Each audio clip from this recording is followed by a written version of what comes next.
Abavuzi abasoba mu 40 be basuubira okwetaba mu mpaka z'ameefuga zino era nga ku bano kuliko Arthur Blake Jr., Hassan Ssebuguzi ne Jas Mangat. Empaka zino ez'okuyindirira ebusiika za kulungula ennaku 2.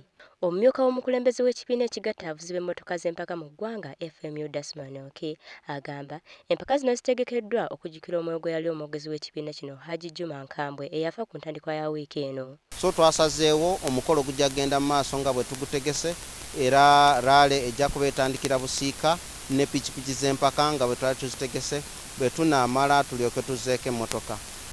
Oki annyonnyodde nti abo bonna abatafuna mukisa kuziika Nkambwe baweereddwa omukisa kuba emmotoka z'empaka zaakuvugibwako ne ku luguudo lw'e Nakifuuma gy'aziikibwa. Raale eno ejja kutandikira busiika ku Lwomukaaga ku Sande egendera eddala mu kitundu kya Mayangayanga Mukono ne wennyini we twamuziike Nakifuuma era raale eyo ejja kuyitirayo ddala.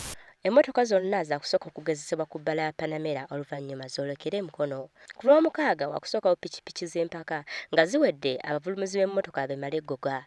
Olivia Nakate, WBS TV, Lugogo.